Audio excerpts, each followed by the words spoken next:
Sir, pilot साहब ने आज कहा कि आप उन्हें अपने बेटे वैभव जी की तरह प्यार करते हैं। सही कहा, गलत क्या कहा? गलत क्या है क्या? ये तो मैं पहले कह चुका हूँ, तो 2-3 दिन बात कर रहे हैं। मैंने तो पहले ही कहा, हम बचपन में इनके घरों में आते जाते थे आपस के अंदर, और दोनों बच्चे की तरह थे। तो यही उन्होंने ठीक कहा, कोई बुरी बात नहीं कही है। और मैंने जो कुछ कहा है वो मैं दिल से कहा है। मैंने तो किसी के बारे में आरोप नहीं लगाया उस दिन।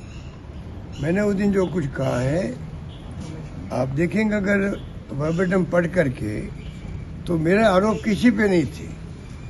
जो जो घटनाएं होती गई, एक बार मैं देश के सामने रखना चाहता था,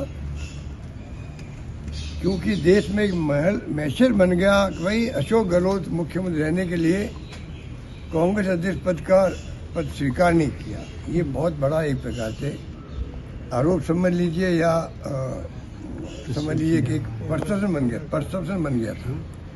और मैं जहाँ कहीं गया हूँ हिंदुस्तान के अंदर, मेरे जितने मिलने वाले भी थे, मेरे दोस्त लोग भी थे, पॉलिटिकल कार्यकर्ता भी थे, सबके दिल में ये बात थी कि मुख्यमंत्री बन के रहना चाहता था, इसलिए वो रिवोल्ट हो गया।